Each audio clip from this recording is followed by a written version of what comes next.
नमस्कार, एक बार पुनः आपका स्वागत है। मैं हूं विवेक। बेहद महत्वपूर्ण कक्षा बुद्धि के सिद्धांतों की बात कर रहे थे और इससे पहले हम कुछ महत्वपूर्ण सिद्धांत पिछले वीडियो में देख चुके थे। इस वीडियो में हम सिद्धांत की चर्चा को आगे लेकर जाएंगे और तरल बुद्धि ठोस बुद्धि सिद्धांत से हमारी इस यात्रा को प्रारंभ करेंगे। इस सिद्धांत के प्रतिपादक के रूप में दो लोगों का नाम प्रमुख आता है। पहले है रेमंड कैटल। रेमंड कैटल के नाम से आप व्यक्तित्व के चैप्टर में वाकिफ हैं। रेमंड कैटल व जॉन हॉर्न। रेमंड कैटल और जॉन हॉर्न, इन दोनों को इस सिद्धांत के प्रतिपादक के रूप में जाना जाता है। बहरहाल इस सिद्धांत में कुछ ऐसा अलग कॉन्सेप्ट नहीं है, क्योंकि इस सिद्धांत में जो तरल बुद्धि ठोस बुद्धि दो प्रकार की बुद्धियों की वो बात करते हैं, वो स्पीयरमैन के जी और एस के जैसी ही हैं। लेकिन हमें जान लेना चाहिए कि जिन दो प्रकार की बुद्धि की ये बात करते हैं वो है सबसे पहले तरल बुद्धि,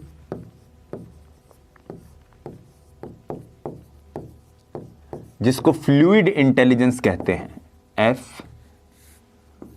FLUIDINTELLIGENCE, फ्लूइड इंटेलिजेंस।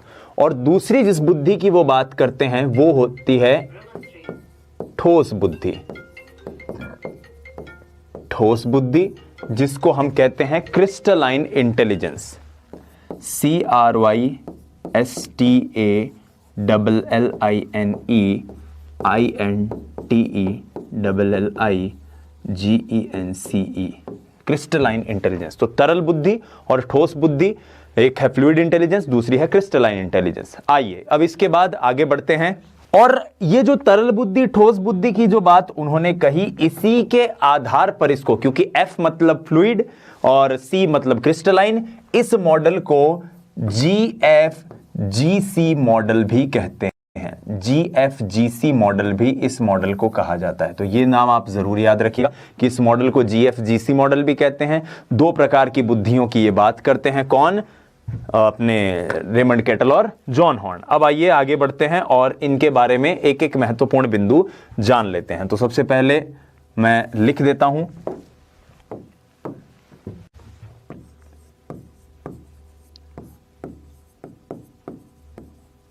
तरल बुद्धि GF और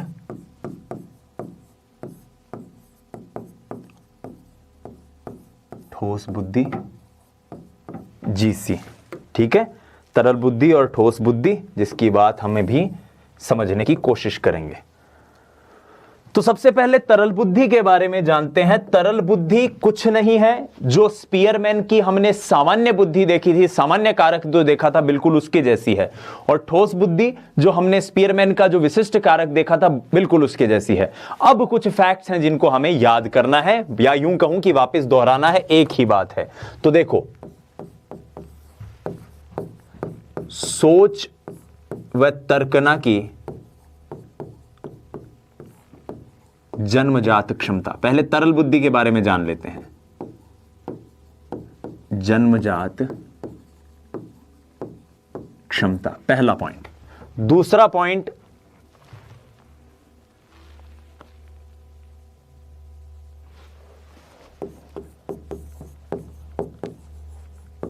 स्पीयरमैन के जी कारक के समान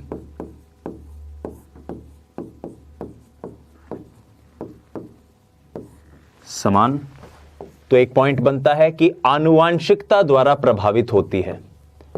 आनुवांशिकता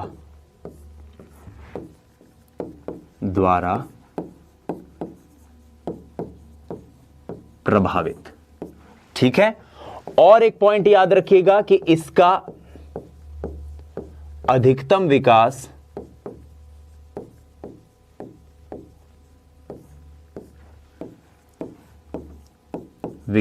किशोरावस्था में होता है।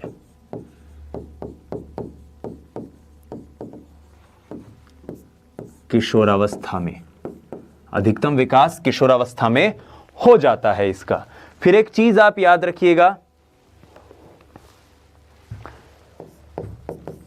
कि यह समस्या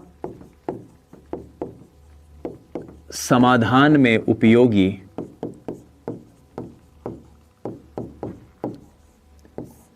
समस्या समाधान में ये उपयोगी रहती है क्योंकि आनुवांशिक क्षमता है, और क्योंकि ये आनुवांशिक है इसलिए व्यक्ति की जो व्यक्तिगत अनुभूतियां हैं, खुद उसने जो अनुभूतियां अर्जित करी है, अनुभव अर्जित करे हैं, उनका इस पर असर नहीं पड़ता, तो यह व्यक्तिगत अनुभूति द्वारा प्रभावित नहीं होती।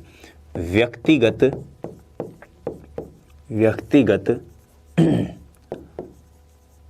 अनुभूति द्वारा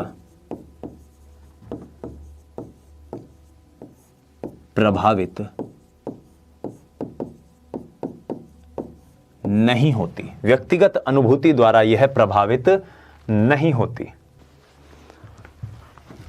एक और पॉइंट है, अमूर्त चिंतन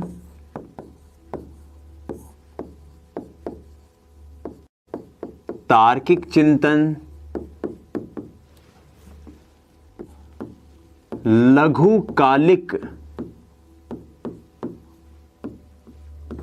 स्मृति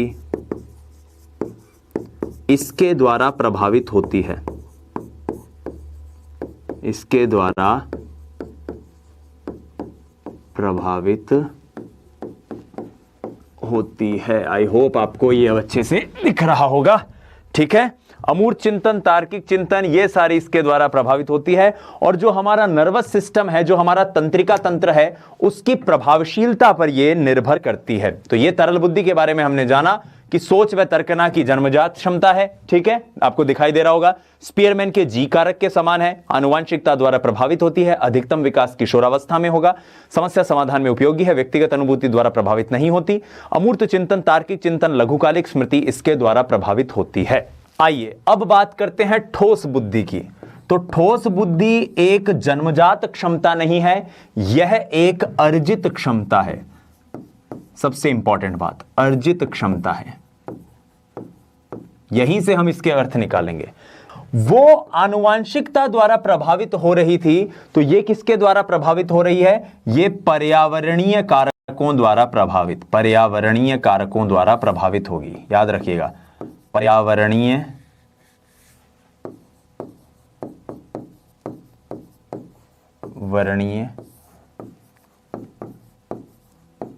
कारकों द्वारा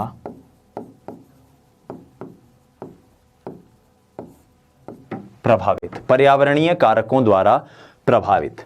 जब मैंने आपको तरल बुद्धि लिखाई तो मैंने कहा था कि इसका अधिकतम विकास किशोरावस्था में होता है, जबकि ठोस बुद्धि का विकास वयस्कावस्था में भी होता है। वयस्कावस्था में भी विकास होता रहता है, में भी विकास होता है। इस पॉइंट को आप याद रखिएगा। ठीक है, सबसे इंपॉर्टेंट बात कि एक पॉइंट है जिसको आपको याद रखना है, और वो ये कि इसमें व्यक्तिगत अनुभूतियां सहायक होती हैं।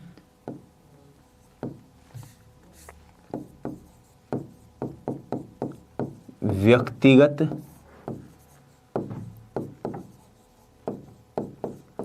अनुभूतियां सहायक होती हैं। और सबसे इंपॉर्टेंट पॉइंट जिसको आपको नोट डाउन करना है, या आपको नोट्स में भी मिलेगा, कि व्यक्ति के ठोस बुद्धि के निर्धारण में तरल बुद्धि एक सीमा निर्धारित करती है। ठीक है, कि ठोस बुद्धि, कितनी ठोस बुद्धि होगी उसके अंदर, वो उसकी तरल बुद्धि के द्वारा निर्धारित होगा। तो ठोस बुद्धि में व्यक्ति के ठोस बुद्धि के विकास में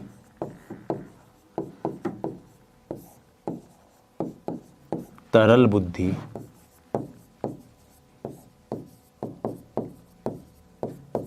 एक सीमा निर्धारित करती है। सीमा निर्धारित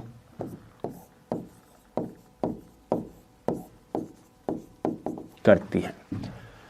तो ये तरल बुद्धि और ठोस बुद्धि के बीच का अंतर है जिसको हमने जानने की कोशिश करी। प्रश्न अगर आएगा तो पहला प्रश्न बन सकता है कि ठोस बुद्धि तरल बुद्धि सिद्धांत किसके द्वारा दिया गया है।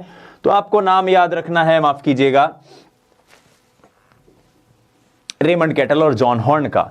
और अगर पूछा जाए कि इनके बीच में अंतर क्या है तो तरल बुद्धि के बारे में मैंने आपको बता दिया, ठोस बुद्धि के बारे में भी मैंने आपको बता दिया। इसके जरिए आप इसे हल कर सकते हैं। अब आइए आगे बात करते हैं और एक और सिद्धांत समझने की कोशिश करते हैं जिसका नाम होता है सैंपलिंग सिद्धांत। सैंपलिंग सिद्धांत जो कि थॉमसन साहब द्वारा दिया गया है।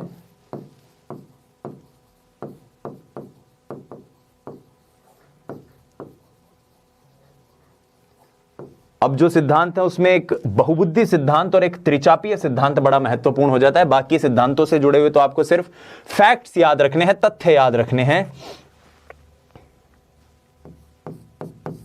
तो प्रतिपादन जी एच थॉमसन द्वारा किया गया। ये एक नाम सबसे इंपॉर्टेंट याद रखिएगा कि सैंपलिंग सिद्धांत का प्रतिपादन इनके द्वारा किया गया है। ये क्या कहते हैं कि बुद्धि स्वतंत्र कारकों से निर्मित है, कारकों से निर्मित है। ठीक है, फिर क्या कहते हैं ये? फिर ये कहते हैं कि विशिष्ट योग्यताओं का इसके अंतर्गत वर्ग समूह होता है। इसके अंतर्गत विशिष्ट योग्यताओं का वर्ग समूह होता है। सबसे खास बात जो आपको याद रखनी है वो ये कि यह थॉर्नडाइक के सिद्धांत के समानांतर है, या फिर यूं कह सकते हैं कि इस सिद्धांत पर थॉर्नडाइक के सिद्धांत का प्रभाव जो है वो देखा जा सकता है।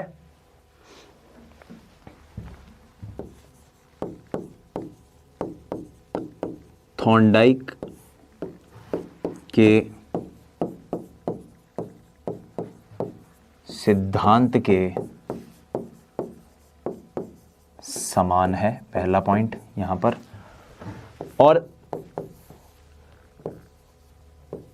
थर्स्टन के ग्रुप या समूह तत्व की अवधारणा को यह स्वीकार करता है।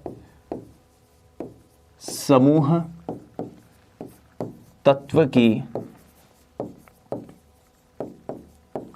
अवधारणा को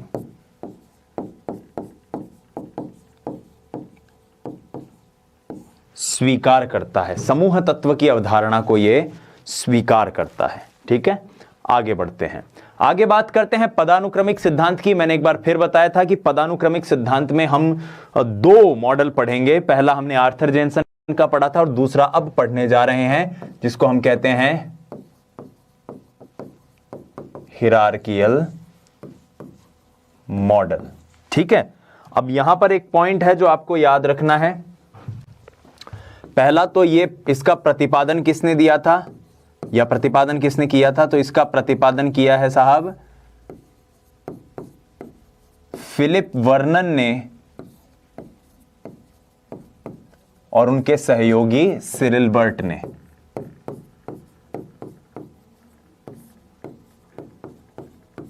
सिरिल बर्ट और फिलिप वर्नन, इन दोनों ने इसका प्रतिपादन किया। इसको एक पिरामिड मॉडल भी कहा जाता है क्योंकि ये एक तरह के वंश वृक्ष जैसा लगता है। ये मॉडल जो बनता है तो इसे वंश वृक्ष या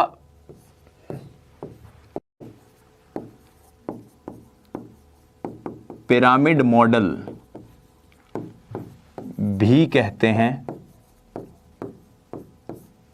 ये एक चीज याद रखिएगा, प्रश्न आ जाए कि बुद्धि के पदानुक्रमिक सिद्धांत के अंतर्गत या बुद्धि का जो पिरामिड मॉडल जो है वो किसने दिया है, तो आप याद रखिएगा। ठीक है,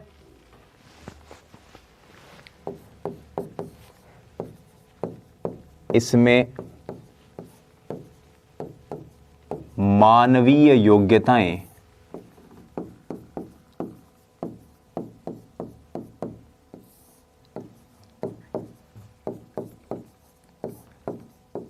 क्रमिक रूप से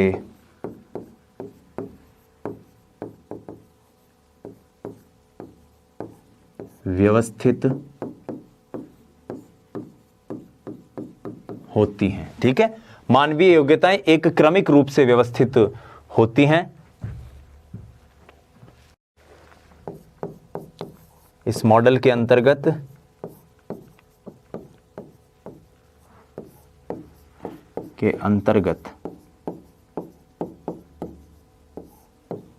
जी महत्वपूर्ण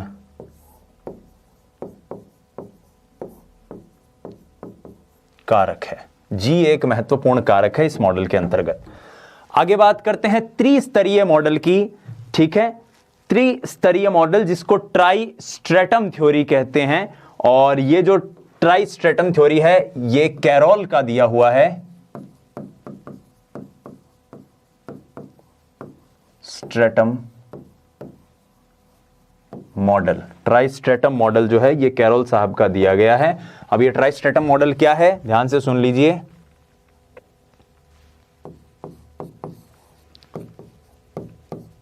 जॉन बी कैरोल द्वारा प्रतिपादन, और वही पॉइंट जो आपको याद रखना है कारकीय विश्लेषण के अंतर्गत है। सबसे इंपॉर्टेंट बात, जी यानी सामान्य कारक एक महत्वपूर्ण कारक है। बस ये दो लाइन आपको याद रखनी है। प्रश्न अगर आएगा ट्राई स्ट्रेटम से तो सीधा आ सकता है कि त्रिस्तरीय सिद्धांत किसने दिया है, जॉन बी कैरोल ने। याद रखिएगा, त्रिआयामी जेपी गिलफोर्ड का है, त्रिस्तरीय जो है वो जॉन बी कैरोल का है। ठीक है, अब हम बुद्धि के सिद्धांत से जुड़े हुए सबसे इंपॉर्टेंट सिद्धांत को पढ़ने जा रहे हैं, द मोस्ट इंपॉर्टेंट सिद्धांत, क्योंकि किसी और सिद्धांत से प्रश्न आए ना आए, किस्मत हो तो आ जाए, नहीं आए, अगर कहीं से भी नहीं आएगा तो यहां से तो कंफर्म क्वेश्चन आता है, और वो है बहुबुद्धि सिद्धांत, जिसको मल्टी इंटेलिजेंस थ्योरी कहते हैं। क्या कहते हैं, मल्टी इंटेलिजेंस थ्योरी। ये मल्टी इंटेलिजेंस थ्योरी जो है साथियों, ये एक बड़े ही महान मनोवैज्ञानिक हैं जो इस वक्त भी बहुत बेहतरीन रिसर्च कर रहे हैं वर्तमान में। उनका नाम होता है हार्वर्ड गार्डनर साहब, और हार्वर्ड गार्डनर साहब के द्वारा यह सिद्धांत दिया हुआ है। हार्वर्ड गार्डनर जो कि बड़े पहुंचे हुए प्रोफेसर हैं, उन्होंने इस बात का उल्लेख किया अपनी पुस्तक फ्रेम्स ऑफ माइंड में। फ्रेम्स ऑफ माइंड नाम की उनकी पुस्तक है, और फ्रेम्स ऑफ माइंड में जब ये पुस्तक 1983 में सबसे पहले पब्लिश होकर आई थी, तब उन्होंने इस सिद्धांत का उल्लेख किया। शुरुआत में उन्होंने कहा कुछ नहीं है इस सिद्धांत में, इंपॉर्टेंट बात बस इतनी सी बात जाननी है कि यह कहता है कि बहुत प्रकार की अलग अलग बुद्धियां होती हैं, कारकीय सिद्धांत के अंतर्गत इसे जाना जाता है, और उन्हीं सभी बुद्धियों को आप मल्टी इंटेलिजेंस या फिर बहुबुद्धि सिद्धांत के नाम से जान लेते हैं। इसका जिक्र जब उन्होंने 1983 में अपनी पुस्तक में किया, तब उन्होंने 7 तरह की बहुबुद्धियां दी थी, मल्टी इंटेलिजेंस दी थी, और बाद में इसमें रिसर्च करते करते अगर आज की तारीख की बात करूं तो वो 12-13 के आसपास से रिसर्च दे चुके हैं। यहां तक कि पिछले लॉकडाउन में जब मैंने उनका वो ब्लॉग पढ़ा था, ये 2020 के लॉकडाउन की बात है, तब वो एक रिस्क इंटेलिजेंस के ऊपर बात कर रहे थे, क्योंकि जैसे ये कोविड का प्रकोप आया है तब से काफी ज्यादा रिस्क बढ़ गया है हमारे जीवन को लेकर, तो रिस्क इंटेलिजेंस की बात उन्होंने की। तो आज भी बहुत ज्यादा इफेक्टिव रिसर्च वो कर रहे हैं, लेकिन हम अपने जो रिसर्च है, यहां तक कि अपने एग्जाम को सफल करने की बात है, हम उसे एनसीईआरटी तक ओरिएंटेड रखेंगे और वहां से हम अपने कॉन्सेप्ट को बिल्ड करने की, समझने की कोशिश करेंगे। तो frames of mind, Harvard gardener की पुस्तक, जिसमें यह बात उन्होंने कही। गार्डनर साहब कहते हैं कि बुद्धि की प्रकृति एकाकी नहीं होती बल्कि बहुप्रकारीय होती है। तो बुद्धि की प्रकृति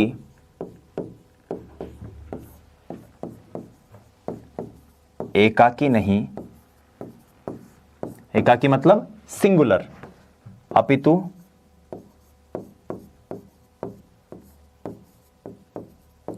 बहु प्रकारीय, प्लूरल होती है।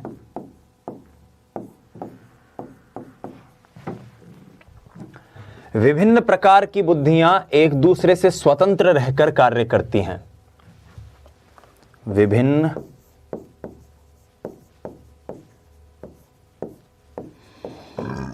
प्रकार की बुद्धियां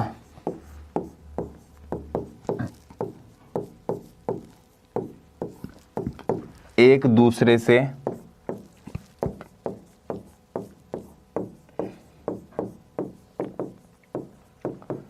स्वतंत्र रहकर कार्य करती हैं।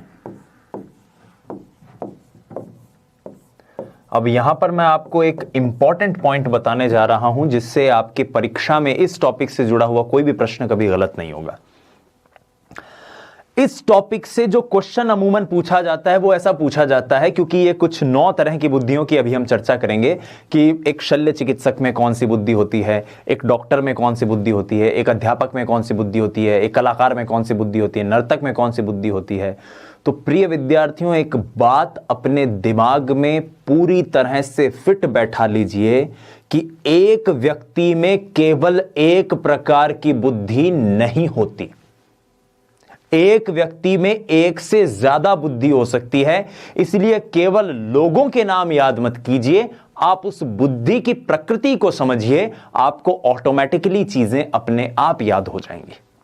हम क्या है, हम ऐसे याद करते हैं हाँ भाई शल्य चिकित्सक में तो ये होती है, और फिर मान लो एग्जाम में कोई और क्वेश्चन आया, उसने कुछ और उत्तर मान लिया, तो अपन लगता है अरे यहां क्यों होगा, अपन ने तो ये पढ़ा था। अरे हमने पढ़ा था, लेकिन हमने पूरा नहीं पढ़ा, हमने अधूरा पढ़ा था। इसीलिए अधूरा ज्ञान खतरनाक होता है, बॉब जॉन पॉल का कथन है, इसलिए इसको याद रखिए। ठीक है, क्लियर है ये बात?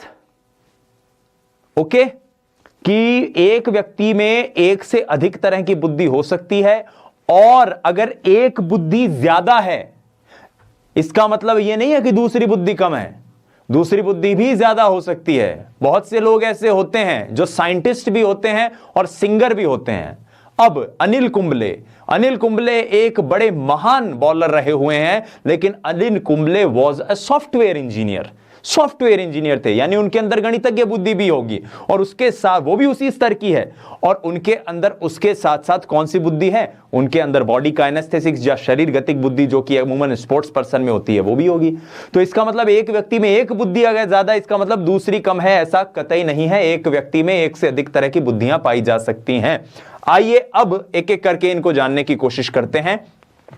तो जिन 9 बुद्धियों को हम समझेंगे, क्योंकि एनसीईआरटी में इन्होंने यही दिया है। एक पॉइंट तो याद रखिएगा कि प्रारंभ में 1983 में जब उन्होंने अपनी किताब पब्लिश की थी, तब जितनी तरह की बुद्धियां बताई थी वो बुद्धियां थी 7, फिर बाद में 8 हुई, 8 से 9 हुई, वर्तमान में 12-13 बुद्धियों पर बात करते हैं वो। लेकिन हमें उतना नहीं जाना, हमें एनसीईआरटी को फॉलो करना है, जहां सिर्फ 9 बुद्धियों की बात कही गई है।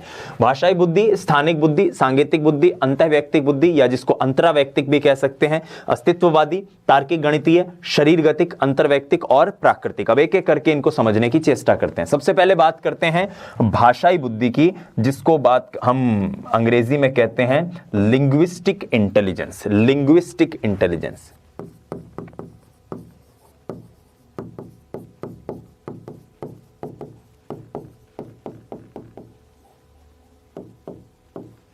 ठीक है,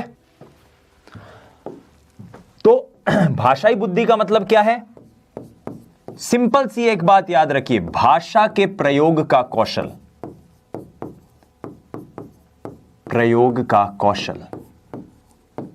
कैसे आप अपनी भाषा से दूसरों के विचारों को समझ सकते हैं, अपने आप को अच्छे से अभिव्यक्त कर सकते हैं, यह भाषाई बुद्धि के अंतर्गत आता है। और भाषाई बुद्धि किसमें होती है?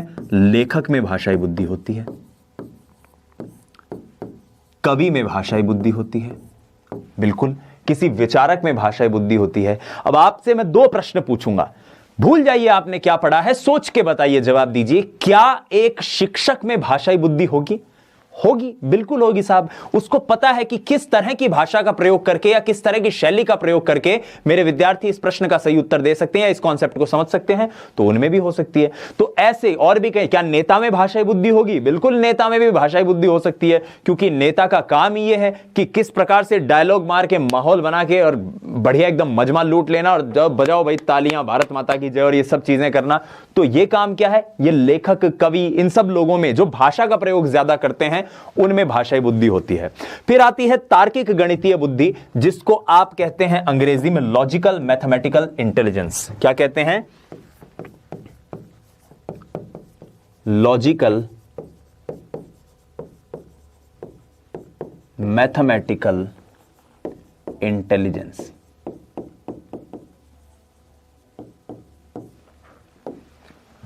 वो बुद्धि जिसके जरिए व्यक्ति गणित,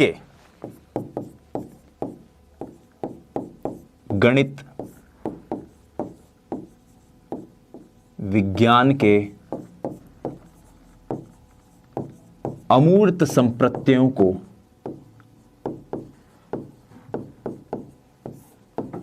समझने का कौशल,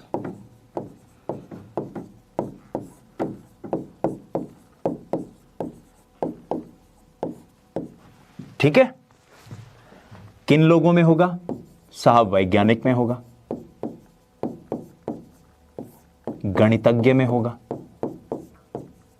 अब क्या गणित के एक अध्यापक में होगा? बिल्कुल होगा। जो लॉजिकल मैथमेटिकल है, तार्किक गणितीय बुद्धि उसमें होगी। अब गणित के अध्यापक में यह भी हो सकती है, लेकिन प्रश्न अगर आ जाए कि गणित के अध्यापक में तार्किक गणितीय बुद्धि होगी और भाषाई बुद्धि, यह भी ऑप्शन में दिया हुआ हो, तब आपके लिए ज्यादा सही उत्तर कौन सा है? उत्तर तो भाषाई बुद्धि भी सही है, क्योंकि अध्यापक है तो भाषाई बुद्धि भी होगी, लेकिन उसके प्रोफेशन की कौन सी भूमिका के बारे में प्रश्न पूछा गया है, वो हमारे क्वेश्चन का इस वक्त आंसर बनेगा। और यहां पर वैज्ञानिक, गणितज्ञ, इस प्रकार से, इस तरह से इस क्वेश्चन का हल किया जा सकता है। आइए अगली बुद्धि पर चलते हैं। अगली बुद्धि है स्थानिक बुद्धि, जिसको हम कहते हैं स्पेशल इंटेलिजेंस। स्पेशल इंटेलिजेंस,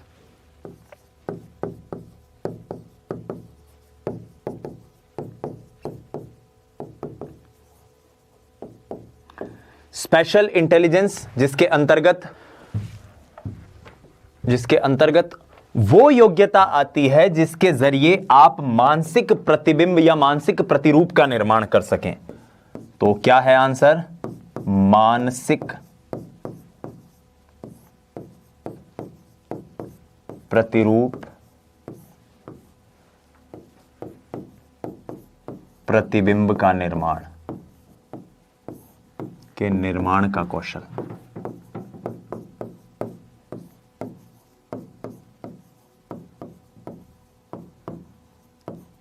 अब देखिए, इसी स्थानिक बुद्धि को ही कई पाठ्य पुस्तकों में दैशिक बुद्धि लिखा जाता है। इसी स्थानिक बुद्धि को कई पाठ्य पुस्तकों में दैशिक बुद्धि भी कहते हैं।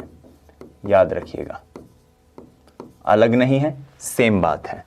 ये लोग कौन होंगे जो मानसिक प्रतिबिंबों का निर्माण कर सकते हैं? तो ये लोग इंटीरियर डिजाइनर हो सकते हैं,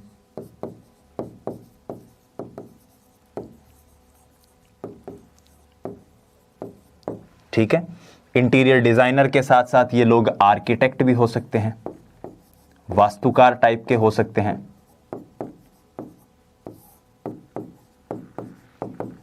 वास्तुकार, पेंटर हो सकते हैं, मूर्तिकार हो सकते हैं। सबसे इंपॉर्टेंट बात, जहां पर सबसे ज्यादा डाउट आता है विद्यार्थियों को, एक शल्य चिकित्सक, एक सर्जन जो है, उसमें भी यह बुद्धि पाई जा सकती है। भाई शल्य चिकित्सक का काम क्या है? वो अगर हमारी अंतड़ियों में या अंदर की कहीं नसों में कोई ऑपरेशन कर रहा है तो अंदर जाकर तो देख नहीं रहा, बाहर से ही तो अंदाजा लगा रहा है कि इस तरफ से अगर मैं कोई एक सीजर को या किसी एपरेटस को घुमाऊंगा तो यहां इस नली के पास पहुंच जाएगी एपरेटस, या फिर इस नस के पास पहुंच जाएगा। कैसे कर पा रहा है वो? मानसिक प्रतिबिंब के जरिए ही तो शल्य चिकित्सक में भी ये पाई जाती है। क्या एक विमान चालक में पाई जाएगी? आपका उत्तर होना चाहिए हां, क्योंकि विमान चालक क्या करता है, आप कभी विमान में अगर आपने यात्रा की हो तो दूर दूर तक एकदम सपाट आसमान होता है, उसको केवल मानसिक प्रतिबिंब के जरिए यह चेक करना होता है कि यहां से मुझे 30 डिग्री घूमना है, यहां से 40 डिग्री घूमना है, यहां से प्लेन को ऊपर ले जाना है, नीचे ले जाना है, यह बात दिमाग में चलती है। तो यहां पर विमान चालक में भी यह बुद्धि पाई जा सकती है। ठीक है। उसके बाद शरीर गतिक बुद्धि, जिसको कहते हैं बॉडी काइनेस्थेटिक्स। बॉडी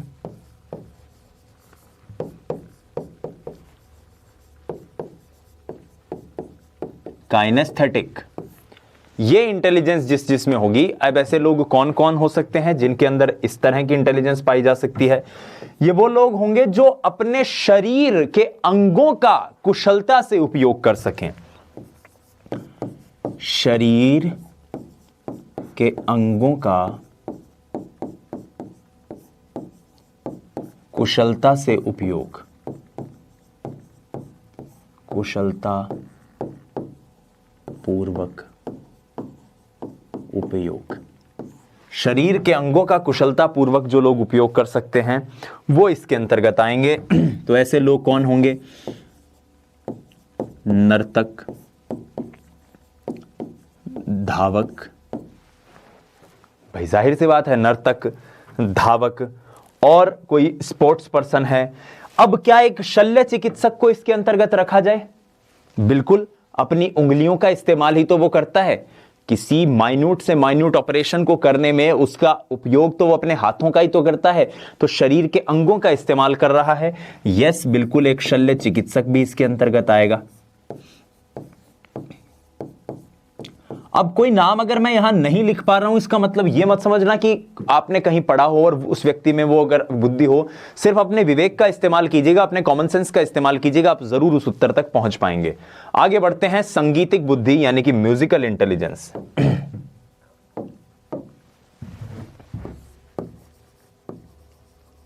म्यूजिकल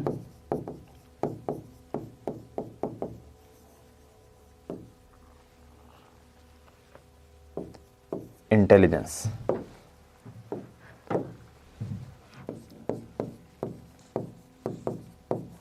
संगीत के सुर, ताल, लय को समझने का कौशल।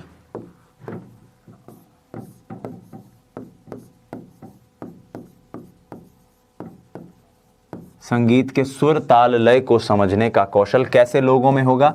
ये जाहिर सी बात है संगीतज्ञ में होगा। ये एक गायक में होगा। ठीक है, संगीत को जो लोग समझते हैं उनमें ये कौशल पाया जाएगा। अंतरवैयक्तिक, इंटरपर्सनल। इंटरपर्सनल मतलब दूसरों के भावों को समझना, और इंट्रापर्सनल मतलब स्वयं के भावों को जानना।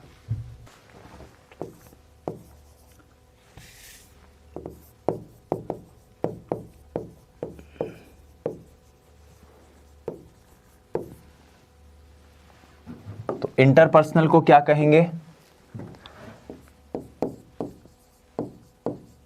दूसरों के सूक्ष्म व्यवहार के प्रति संवेदनशीलता।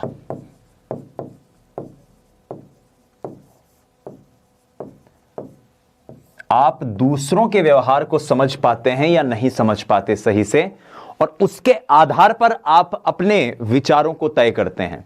जब तक आप सामने वाले को समझेंगे नहीं कि सामने वाला क्या चाहता है, तब तक आप कैसे कर पाएंगे? तो सामने वाला क्या चाहता है ये जान लेना और उसी आधार पर अपने व्यवहार को बदल लेना या व्यवहार का निष्पादन करना। तो ऐसे लोग कौन होंगे? एक मनोवैज्ञानिक में हमेशा इस प्रकार की बुद्धि पाई जाती है, याद रखिएगा। मनोवैज्ञानिक में ऐसी बुद्धि होगी, परामर्शदाता में ऐसी बुद्धि होती है,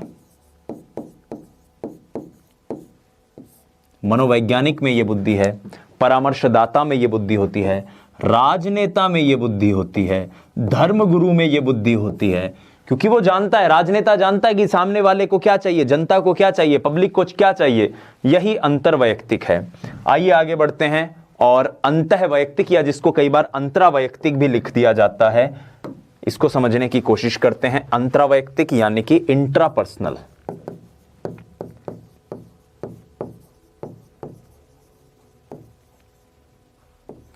इंट्रापर्सनल का मतलब कि व्यक्ति स्वयं के सूक्ष्मतम व्यवहार को समझे, अपनी निजी भावनाओं के बारे में वो जाने। ठीक है,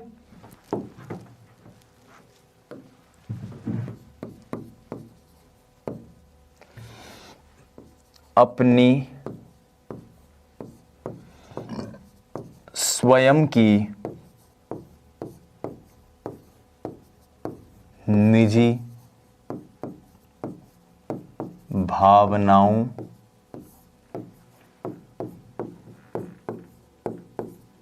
के प्रति, अपनी स्वयं की निजी भावनाओं के प्रति संवेदनशीलता,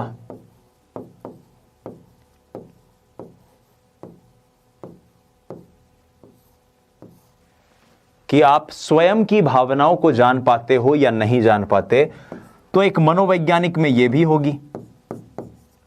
सबसे इंपॉर्टेंट बात, भाई दूसरों को ज्ञान दे रहा है, उसको खुद के बारे में तो पता होना चाहिए। ठीक है, धर्मगुरु या आध्यात्मिक गुरु जो होते हैं,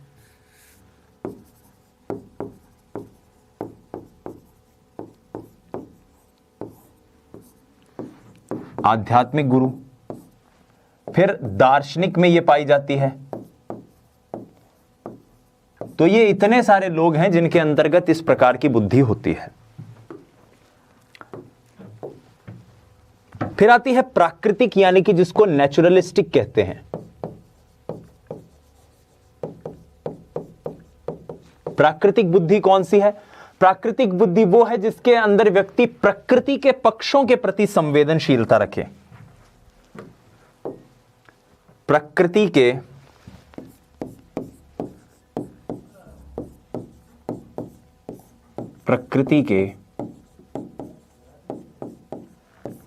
पक्षों के प्रति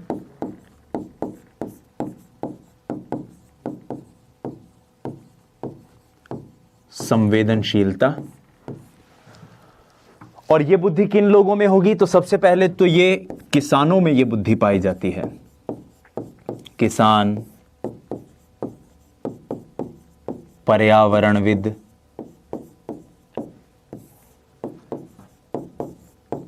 शिकारी, जो ट्रैवलिंग गाइड होते हैं, वो सब, उनमें यह बुद्धि होती है। ठीक है, प्रकृति के पक्षों के प्रति।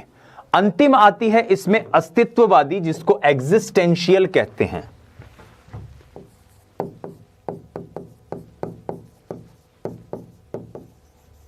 एग्जिस्टेंशियल,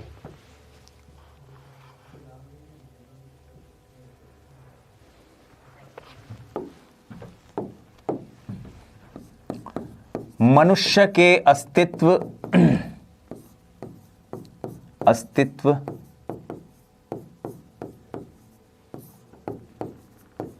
जीवन, मृत्यु आदि के संबंध को समझने का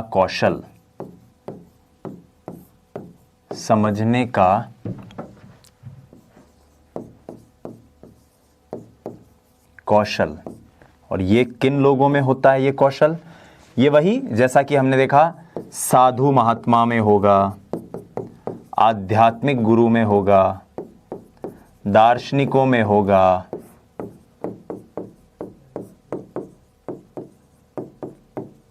ये सारी चीजें इसमें आ गई। तो इस प्रकार से हमने हार्वर्ड गार्डनर के द्वारा जो 9 बुद्धियां बताई हैं उन्होंने बहुबुद्धि सिद्धांत में, उनको जाना। आइए आगे बढ़ते हैं और आगे बात करते हैं तो त्रितंत्र सिद्धांत, जिसको त्रिचापीय सिद्धांत भी कहते हैं, ट्राइआर्किक थ्योरी कहते हैं, इसके प्रतिपादक हैं रॉबर्ट स्टर्नबर्ग। ठीक है, ये याद रखिएगा, रॉबर्ट स्टर्नबर्ग द्वारा यह सिद्धांत दिया गया है।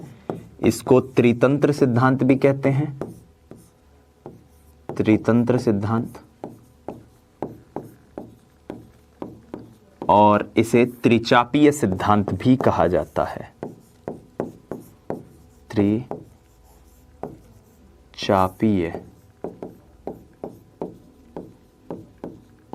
सिद्धांत। खास तौर पर अंग्रेजी में जो इसके लिए नाम इस्तेमाल होता है वो होता है आर्किक थ्योरी। और ये जो त्रितंत्र सिद्धांत है साथियों, ये बुद्धि का कारकीय सिद्धांत नहीं है, बल्कि ये एक सूचना प्रक्रमण सिद्धांत है। तो ये बात आप याद रखिएगा कि ये सूचना प्रक्रमण सिद्धांत है। इसके अंतर्गत रॉबर्ट स्टर्नबर्ग ने 3 प्रकार की बुद्धियां बताई हैं, लेकिन उन 3 प्रकार की बुद्धियों के बारे में बताऊं उससे पहले मैं एक ऐसी बात आपको बता रहा हूं जिससे आपके प्रश्न जो हैं अक्सर गलत हो जाया करते हैं। देखिए, आईक्यू नाम का संप्रत्यय जब आता है तब आईक्यू के संप्रत्यय की खोज जिस व्यक्ति ने की थी उसका नाम होता है विलियम स्टर्न, और त्रिचापीय सिद्धांत में हम जिस व्यक्ति को पढ़ते हैं उनका नाम होता है रॉबर्ट स्टर्नबर्ग। अब ये याद रखिएगा, एक तरफ स्टर्न है, एक तरफ स्टर्नबर्ग है, कंफ्यूज नहीं हो जाना है। आईक्यू स्टर्न और जो त्रिचापीय सिद्धांत स्टर्नबर्ग। ठीक है, याद रहेगी ये बात। जैसे ऐसे याद रख लो, त्रिचापीय सिद्धांत है तो 3 चाप, चाप में 2 अक्षर हैं, त्रि मतलब 3 यानी टोटल 5 अक्षर, स्टर्नबर्ग, और वहां पर आईक्यू वाला है तो केवल stern, William stern, Robert Sternberg, William stern. तो ये 3 तरह की बुद्धियों की बात करते हैं साथियों। एक है घटकीय बुद्धि, एक है आनुभविक बुद्धि और एक है सांदर्भिक बुद्धि। घटकीय बुद्धि, आनुभविक बुद्धि और सांदर्भिक बुद्धि। अब ये क्या क्या है तीनों बुद्धियां, आइए जांचने की कोशिश करते हैं। सबसे पहले बात करते हैं घटकीय बुद्धि की, जिसके अंतर्गत कोई भी व्यक्ति किसी भी सूचना को ग्रहण करता है, किस प्रकार से उसका निष्पादन करता है, ये सारी चीजें आती हैं। तो घटकीय बुद्धि को कहते हैं कॉम्पोनेंशियल इंटेलिजेंस। कॉम्पोनेंशियल इंटेलिजेंस। और इस कॉम्पोनेंशियल इंटेलिजेंस के अंतर्गत क्या होता है साथियों, सबसे इंपॉर्टेंट चीज जो इसके अंतर्गत होती है वो ये है कि समस्या समाधान हेतु व्यक्ति समस्या समाधान हेतु व्यक्ति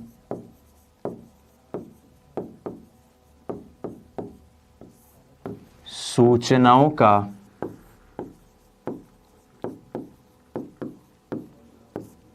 विश्लेषण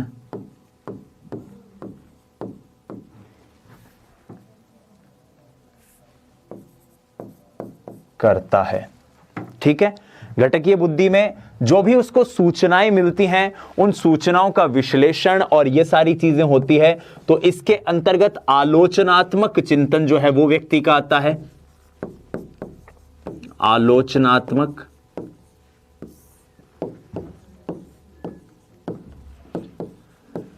विश्लेषणात्मक चिंतन। ठीक है, ये बात आपको याद रहेगी। और घटकीय बुद्धि के 3 महत्वपूर्ण जो घटक हैं वो होते हैं, और त्रितंत्र सिद्धांत के या घटकीय बुद्धि के जो 3 घटक हैं उसमें एक है मेटा घटक जो सबसे उच्च स्तरीय घटक होता है। उसके बाद आता है निष्पादन घटक जिसको हम परफॉर्मेंस से बोलते हैं, परफॉर्मेंस कंपोनेंट। ज्ञान संग्रहण या ज्ञानार्जन घटक जिसको कहा जाता है क्या, नॉलेज एक्विजिशन कंपोनेंट। अब एक एक करके इनको समझने की कोशिश करते हैं। सबसे पहले बात करते हैं मेटा कंपोनेंट की।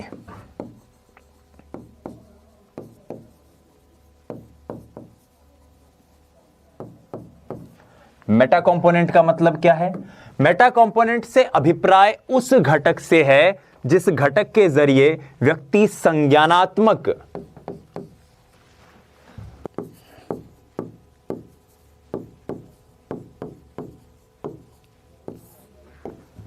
प्रकरणों का नियंत्रण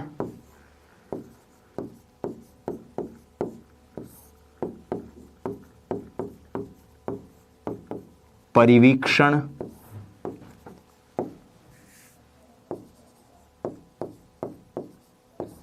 और मूल्यांकन करता है।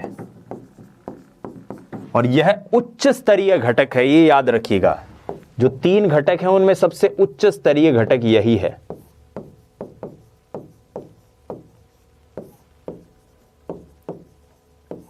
ठीक है, आगे बढ़ते हैं, बात करते हैं निष्पादन घटक की। भाई सूचनाओं का संकलन उस व्यक्ति में आ गया तो उन सूचनाओं के जरिए वो कैसे परफॉर्म करेगा, ये इसके अंतर्गत आता है। नाम ही जिसका परफॉर्मेंस कंपोनेंट है, तो आप समझ सकते हो। ठीक है, परफॉर्मेंस कंपोनेंट का मतलब लिखिए,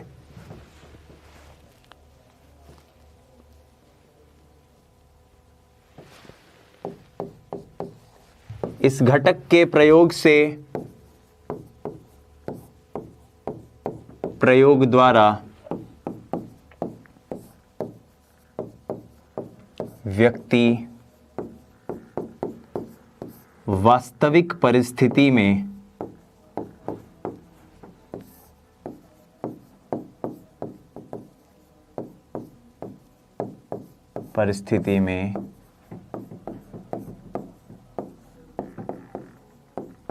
निष्पादन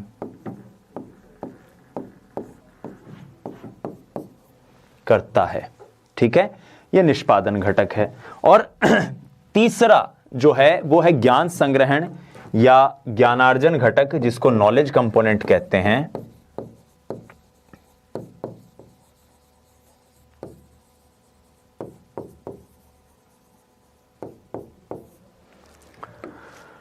नॉलेज कंपोनेंट से अभिप्राय क्या है कि व्यक्ति किस प्रकार से, इसके अंतर्गत व्यक्ति किस प्रकार से अधिगम करता है। ठीक है,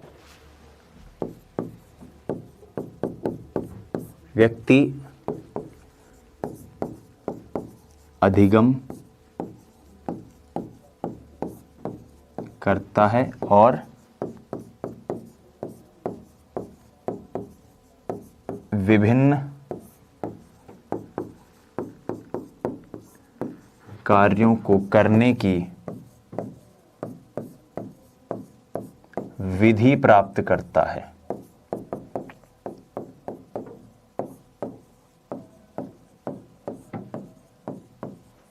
ठीक है, आइए आगे बढ़ते हैं।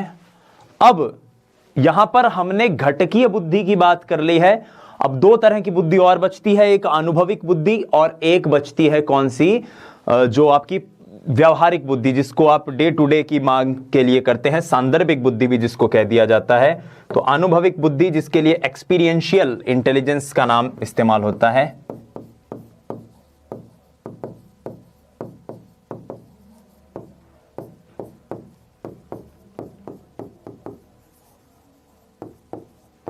ठीक है, और इसके अंतर्गत जो पॉइंट्स आपको याद रखने हैं अनुभविक बुद्धि के अंतर्गत, वो कौन कौन से हैं। नई समस्या के समाधान हेतु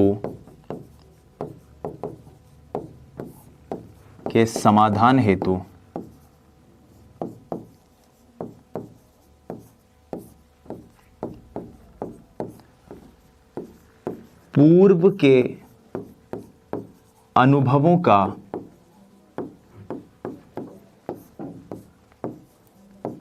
सृजनात्मक रूप से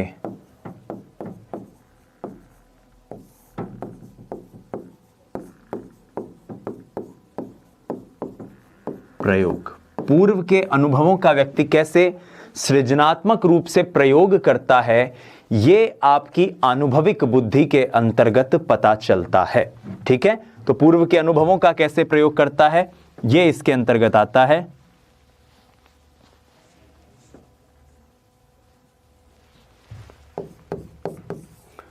व्यक्ति विगत के अनुभवों का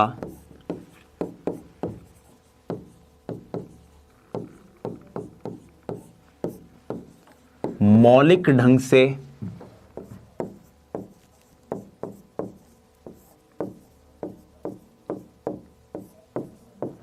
समाकलन करते हुए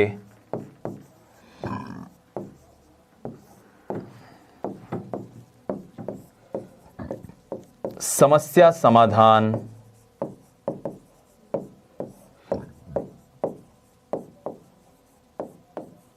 खोजते हैं। समस्या समाधान क्या करते हैं व्यक्ति? खोजते हैं। मौलिक ढंग से समाकलन करते हुए समस्या समाधान को व्यक्ति खोजता है अनुभविक बुद्धि में। और तीसरी सांदर्भिक बुद्धि, जिसको आप एक्सपोनेंशियल इंटेलिजेंस भी कहते हैं,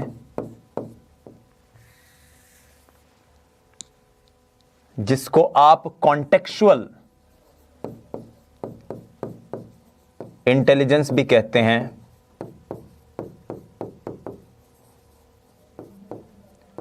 कॉन्टेक्चुअल इंटेलिजेंस।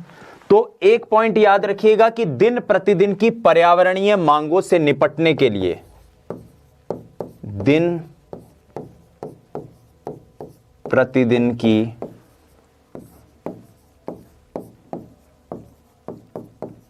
पर्यावरणीय मांगों से निपटना, ये इस बुद्धि के अंतर्गत शामिल है। और इसी बुद्धि को व्यावहारिक बुद्धि भी कहते हैं, प्रासंगिक बुद्धि भी कहते हैं। तो व्यावहारिक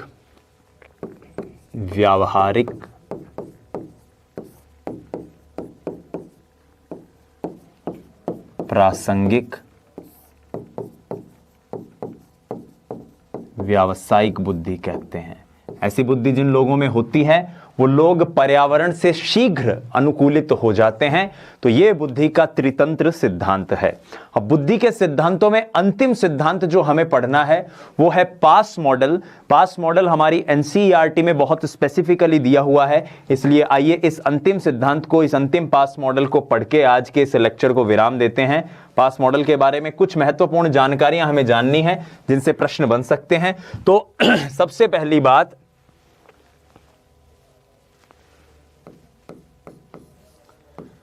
1994 में इसका प्रतिपादन हुआ। कौन कौन लोग इसमें शामिल थे? जो शामिल थे वो थे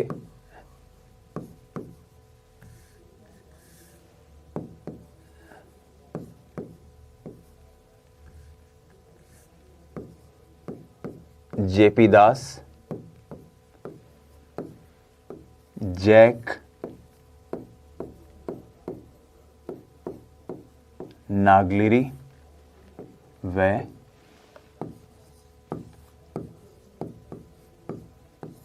किर्बी। ठीक है, जेपी दास, जैक नागलिरी और किर्बी, इन तीनों ने इस मॉडल का निर्माण किया था। यह सूचना प्रक्रमण के अंतर्गत, इंफॉर्मेशन प्रोसेसिंग वाला जो मॉडल है उसके अंतर्गत है। तो सूचना प्रक्रमण सिद्धांत के अंतर्गत ये आता है। एक पॉइंट आपको ये याद रखना है सूचना प्रक्रमण सिद्धांत के अंतर्गत। और एक इंपॉर्टेंट पॉइंट जो आपको एक मनोवैज्ञानिक है उनके नाम के साथ आपको याद रखना है वो ये है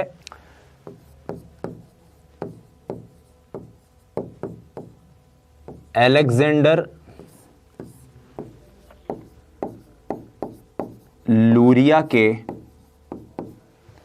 मस्तिष्क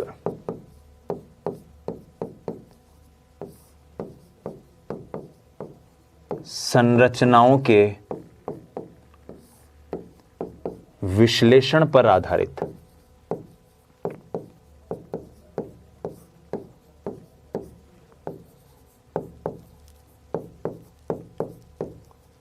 बस देखिए, पास्ट मॉडल से अगर कोई प्रश्न आएगा तो वो इन्हीं फैक्ट्स के जरिए हो जाएगा, और इसके लिए जो 3 तंत्र हैं पास्ट मॉडल के, वो हैं भाव प्रबोधन, सहकालिक, अनुक्रमिक या प्रक्रमण, और योजना, PASS। ठीक है, इसी के जरिए इसका नाम रखा गया है।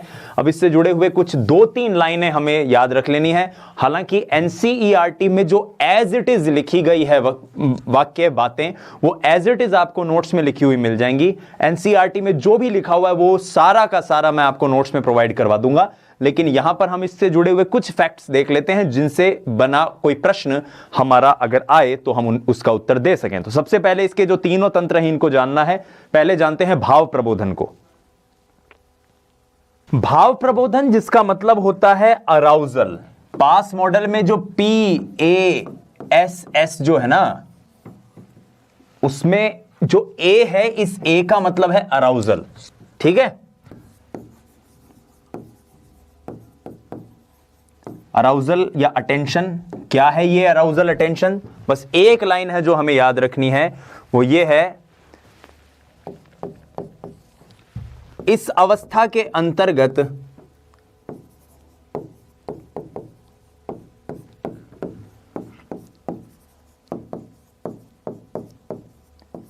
किसी सूचना के प्रति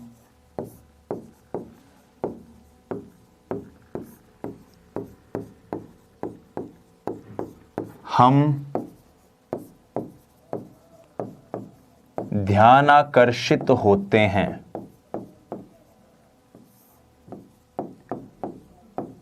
ये वो अवस्था है जिसमें हम अटेंशन सीख करते हैं। तो सबसे पहला पॉइंट है भाव प्रबोधन। दूसरा है सहकालिक व अनुक्रमिक प्रक्रमण, जिसको हम अंग्रेजी में कहते हैं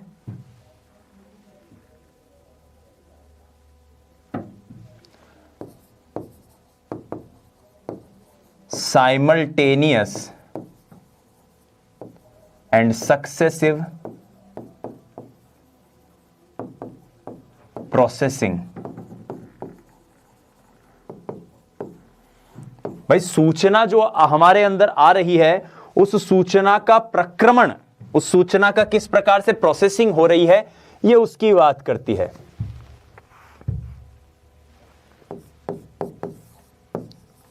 ज्ञान के भंडार में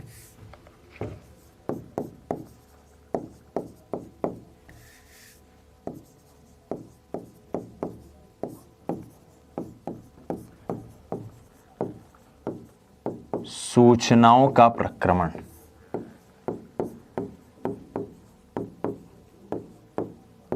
यह सहकालिक भी हो सकता है, अनुक्रमिक भी हो सकता है, साइमल्टेनियस भी हो सकता है और सक्सेसिव भी हो सकता है। और अंत में योजना। योजना से मतलब क्या है? प्लानिंग। पास मॉडल में जो प्लानिंग है वो ये पी जो है पास मॉडल का, वो ये पी प्लानिंग ही है। और प्लानिंग का मतलब है जैसे ही कोई सूचना आ जाती है तो हम उस सूचना के ग्रहण करने के बाद उसके संभावित विकल्पों के बारे में सोचने लग जाते हैं। ठीक है,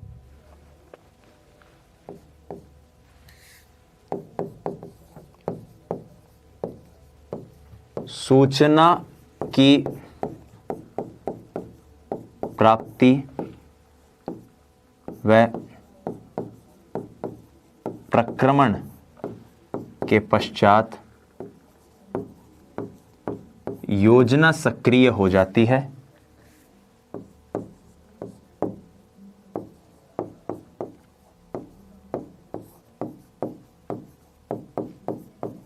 सक्रिय हो जाती है अर्थात हम संभावित विकल्पों के बारे में सोचने लग जाते हैं। हम संभावित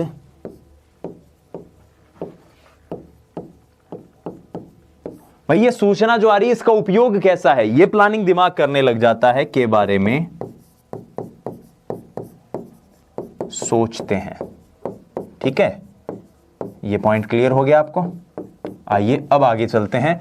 एक फैक्ट है जो आपको याद रखना है, और वो ये है कि दास और नागलिरी ने एक परीक्षण माला भी तैयार की थी। उस परीक्षण माला को कहते हैं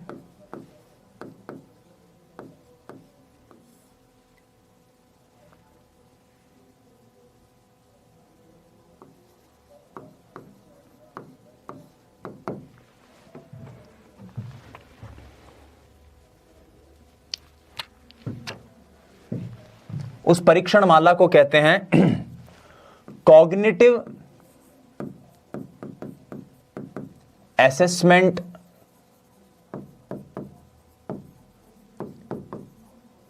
सिस्टम,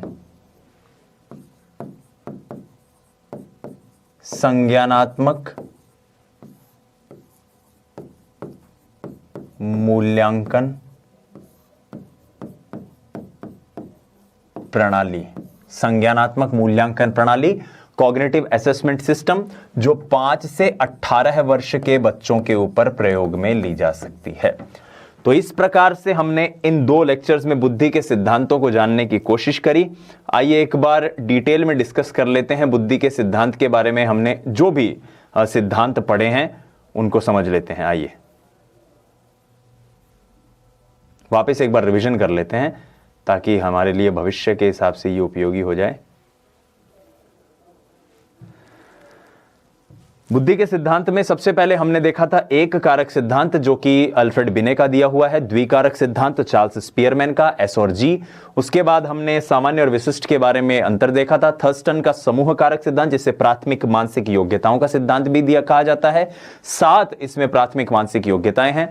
फिर हमने आर्थर जेनसन का पदानुक्रमिक मॉडल देखा था, जेपी गिलफोर्ड का त्रिआयामी सिद्धांत या मॉडल ऑफ इंटेलेक्ट देखा था जो संक्रिया, विषय वस्तु, उत्पाद इन 3 विमाओं के जरिए करीब 180 प्रकोष्ठ में बुद्धियों की बात करता है। उसके बाद हमने रेमंड कैटल का ठोस बुद्धि व तरल बुद्धि सिद्धांत देखा था। उसके पश्चात हमने जानने की कोशिश की थी सैंपलिंग सिद्धांत की जेम्स G.H. थॉमसन द्वारा। फिलिप वर्नर और सिलिबर्ट का पदानुक्रमिक सिद्धांत भी देखा था। त्रिस्तरीय सिद्धांत के बारे में जाना था। हमने हार्वर्ड गार्डनर के बहुबुद्धि सिद्धांत के अंतर्गत जो 9 तरह की बुद्धियां उन्होंने दी है उनको भी समझने की चेष्टा की थी। हार्वर्ड गार्डनर के सिद्धांत के बाद हमने जानने की कोशिश करी त्रिचापीय सिद्धांत जिसको रॉबर्ट स्टर्नबर्ग के द्वारा दिया गया है, और त्रिचापीय सिद्धांत के बाद हमने बुद्धि के पास मॉडल को समझने की कोशिश करी। पास मॉडल जो कि जैक नागलिरी और दास और किर्बी इन 4 लोगों के द्वारा दिया गया है। तो ये हमारा आज का जो पूरा लेक्चर है जिसको हमने जानने की कोशिश की। धन्यवाद। जय हिंद, वंदे मातरम। स्वस्थ रहिए, मस्त रहिए, अपनी तैयारी में व्यस्त रहिए। नमस्कार।